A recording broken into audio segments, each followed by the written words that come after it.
This is a talk on The Plot Thickens. That would suggest that I have already been talking about digital storytelling. So for those of you that were here last year, all I can say is thank God it's not Movember, because I don't have that dirty great ginger tash stuck all over my lip. So anyway, so look, folk, we are about people. We exist to help brands to connect with their people. And I've got to do this bit. So, of course, obviously, we are a Magento partner, or I probably wouldn't be up on the stage. We've got all the certifications. We're silver, a few triple qualified guys, which I believe is a little bit unique. But enough of that. My name is Paul Sheehy. I'm the founder of Folk Digital. And I like bright trousers. Although this actually is a wardrobe catastrophe today because I'm also very forgetful. And I'm not actually, although I am supposed to be here, I'm not, because I made a really bad mistake and I booked my family away to go to Santorini, and then I forgot that I was talking at Magento Live, so I had to drop them off at the airport on Sunday morning and say, well, I'll see you. So luckily for me, actually, that image there here was just sent to me from my wife last night. So that's actually where I'm going, just to rub it in. But I also forgot when I was packing for today that I needed to prepare winter clothes. So hence why I look like I'm stepping out into a summer, bright summer's day with my clothing.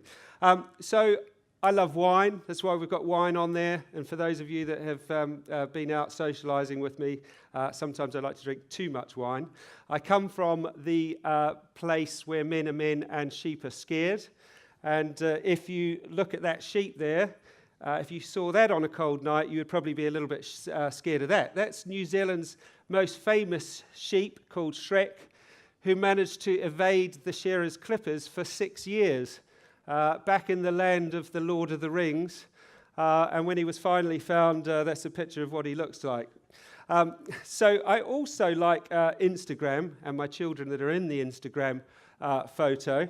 But Instagram's great, isn't it? Because, even a really crap photographer like me can still now take great photos, which I'm particularly pleased about.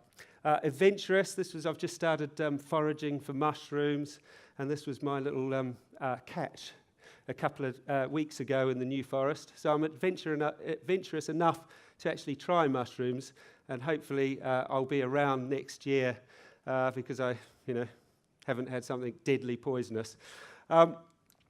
So you know how when you like to rub it in when you're going away on holiday? Well, I was just checking out this morning on the iPhone, and I was like, oh my God, look at that. And so I started Googling it. That, guys, is what's called a perfect storm. And that's about 80 hours away from you. So I'm going to, fly off tonight and leave you with that one. So just a little bit about the folk brand universe. Because we're all talking about becoming publishers, or I'm going to hopefully inspire you to become publishers of great, meaningful content. And this is just a little bit of our brand universe and our touch points. So we have a little series of I Love My Job films that we create, and of our morning swim was one of my favourite. We do morning swims at the beach because we're down in Dorset on the coast. We've got a really wacky website if you choose to want to go and have a look at it. But the whole interconnecting web thing that moves around is a symbol of the stories and the connections that people make when you really connect with them authentically. Yep, that is me there, just wandering up to my office where I get secluded from the rest of the team so I don't annoy them too much. And the little development studio there. Some of our whole Pinterest strategy where we share what all our goings on Pinterest and the blog and all the rest of it. Right, so enough about that and on to storytelling. So we're going to have a little bit of a experiment here because in the beginning, God created the universe. And the universe was beautiful. It existed. You've got the mountains, the mist, and for hundreds, thousands, millions of years, the leaves, the trees, all of these things coexisted in perfect harmony in every moment of every day. There was nothing else except perfection in the moment. I'm going to get a bit deep on you there. Now, ignoring that other plot, but then add a person into this shot, and then, of course, when God created humans, he actually created stories. Because you put a human into this picture, and suddenly there is a massive story that's going on. So, of course, human beings, in essence, are great storytellers. We've existed to be the best storytellers. For over the ages, we've learned what's gone on in history through telling great stories. And after all, our life, ourselves, is, of course, the story that is playing out in our own mind. And you're all creating a story about what the heck is that guy saying right now. So anyway, I want you guys to get creative now. And I want you to get to the ready. And throughout this presentation, if you can think of something very creative in less than 140 characters, then please tweet me at Kiwi Shihi what the story of this means to you. So remember that you're going to have to remember this image, by the way. So add in a little story about what that person might be thinking, what this image represents to you. Tweet it. We're going to take the most creative story. And we've got a little book here. We gave away cider last year, so this is a bit lame, sorry. How to Tell Your Story So the World Listens by Babette Buster. Okay, so get tweeting, and by the end of the presentation, we shall... Oh, and don't forget to hashtag the Magento Live. So my challenge this afternoon is to inspire you into a new wave of storytelling that's going to connect with your audience. I'm going to try and uncover today the whole, what we term as why storytelling. So it's not about looking at what you do, but it's about really connecting with why you do it. Now, if you can get that why message across to your audience, then they will connect with you authentically. And if we've got time, we're hopefully going to cover a little bit of digital curation. So the old top time storytelling, once upon a time, they all lived happily ever after. That's not what we're talking about. We're talking about a highly dynamic, shared moments of great stories that actually really engage and connect with people. So much that connect with them emotionally that they become wonderful brand advocates of yours and share the content that you do. So this is really hot. This is the topic of the moment. And it is, and I'm proving it because we put all these stories together that actually say it's true. So I must be right. So today's world are savvy. They want to know you and the real story behind what you do. So we're going to now test this theory, and I want you all to pretend that you are an early 20s man called Alfred. Okay, you've just had a hot summer of loving. You've got a beautiful brunette, tall, slim, curvaceous. I won't go into it anymore. But anyway, you've decided that you want to marry this girl and that you're going to buy her a ring. So you do a little bit of searching around on the internet and you discover these two films. Now, what I want you to do is look at these films, and I want you to really see which film you connect with the most. And then at the end, we're going to have a show of hands to see who would buy from Brown's, which should be the first film I'm going to show you, and then Francis Jewelers, the second one. Okay. The gift of a ring can mean many things. As a sign of love, of marriage, and as an investment. Brown's Family Jewelers has a timeless selection of traditional designer, vintage and sparkling new and pre-owned signet, eternity, engagement and wedding rings to choose from, with a dazzling choice of stones, settings and metals. With bracelets, earrings, necklaces, pendants and watches to suit all tastes, you can browse and order online or call into one of our branches throughout Yorkshire. We also have a craftsman jeweller on site if you need any repairs.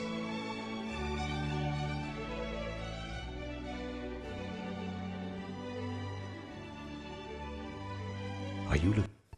Right, you get the gist of that.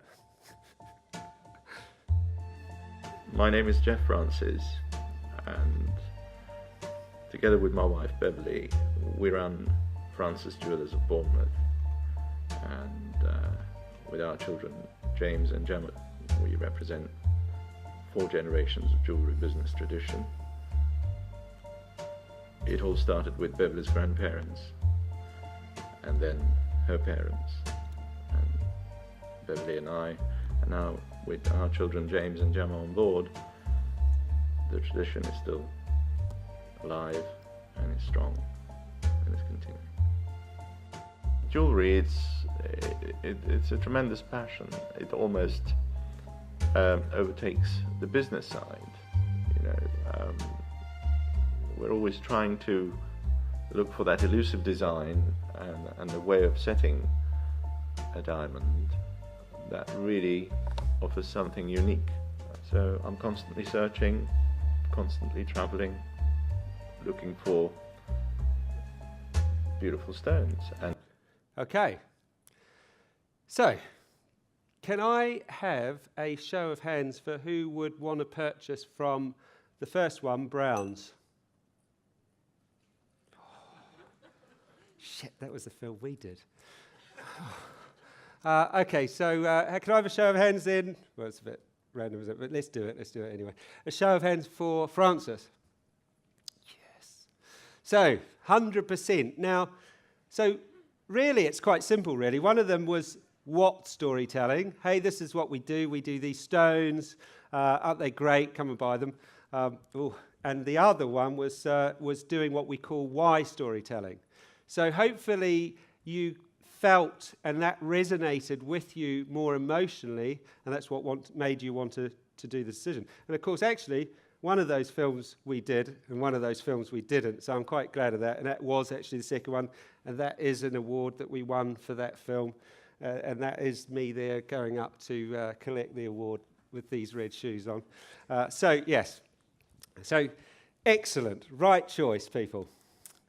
So, how can you tell great stories that are going to engage with people for loads of other things, particularly some more uninteresting products like parsnips, Parker's, Peace, I don't know, whatever it is perhaps that you've got out there. So you're probably sitting there if you're a merchant. How many merchants have we got in the room?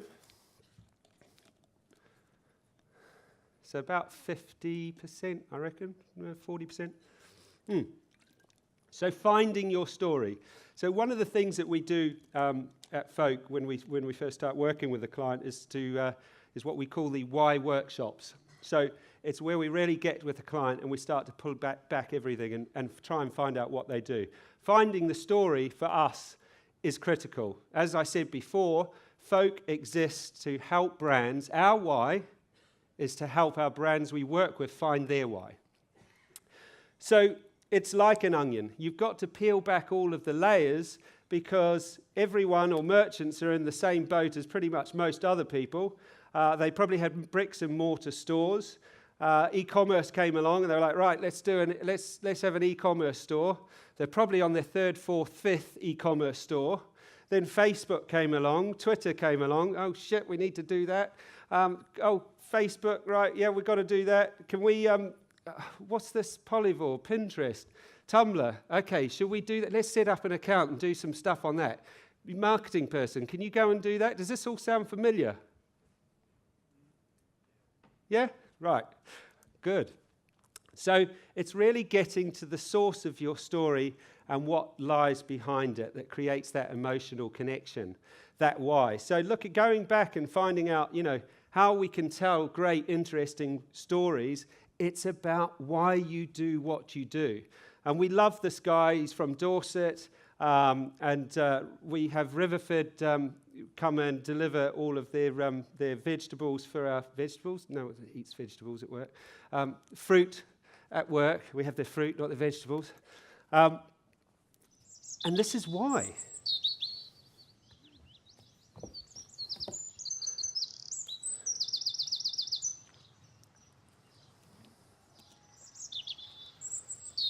Must be a bit of a nerd, because I do get really excited by my vegetables. Actually, my favourite activity would be to sort of wander around the fields, normally on my way home from work, and pick whatever, you know, we're going to cook at home that evening. As the years go on, I seem to be getting more and more excited by them. Riverford is where I was born, and my 4 siblings, and where my parents farmed since 1951. These are the last of our lettuces for the year. I love to just wander across the field and taste the different varieties as we go, whether the green Batavia is better than a red Batavia is better than an oak leaf. I was doing the same a few years ago with a farmer on the fens, a conventional farmer who was growing lettuces for the supermarket, and I bent down to pick, I think it was a bit of an escarole, and he sort of said, "Shouldn't do that, boy," because of course it's been sprayed. You know, they're sprayed every week for aphids. Hang on, this is a farmer who's growing food who wouldn't eat his own food. Intuitively, anybody knows that that's crazy. You know, food should be fit to eat out of the field. So, great, wonderful storytelling. I mean, you know, now when you go to a supermarket and you see the 2-for-1 parsnips, and you've connect with a brand like this, you suddenly see how people's whole buying decisions can start to change from wonderful why storytelling. So we've had the opportunity over the years to work with many great brands, but one of them, of course, was Liam Gallagher at Pretty Green, who came to us and he said that he wanted to start a clothing range. So, of course, we said, why? And he said, I'm not going to try and do his accent either. He said, well, because I want to do clothes. I want to create clothes that I like. And if people like them, they do. And if they don't, they don't. Well, he didn't say they don't. But anyway, so we thought, right, okay, so what's the story? Is this not just another celebrity launching just another clothing range? Could this be really deemed, you know, to be, it could get quite a lot of backlash. So we did it all about the people. So everything we did was about the people. The people were first. There was no exclusives for the press. It was all done through a lockdown community. If the press wanted to know what was going on, they had to come and join the community to find out. And we released the stories of the range, and this was actually the second one, but this was where we were showing the world for the first time the product with Liam wearing it. And so we wanted to pin it all on what the hero product was. So this is just the intro to the Quadrophenia style film that we did for him, but that tells the story of why and what's going on here. So have a listen to this.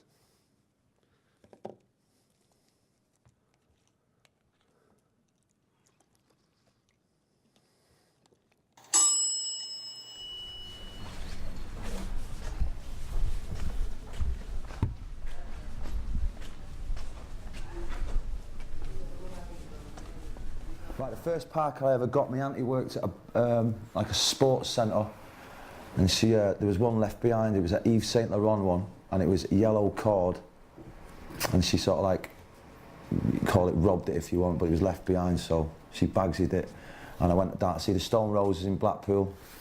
And I think it was 1980, it might have been 1990 or something, I'm not sure at the time, and I was the only one definitely down there with one. It was yellow cord, it was fucking beautiful. I was the ace man down there without a doubt. And then, so that was the first one, which was proper out of this world. Don't know where it is now. I just fell in love with them, you know what I mean? Every time you put them on, you just feel like you're going to war or something. And they hide a lot of sins. You know what I mean?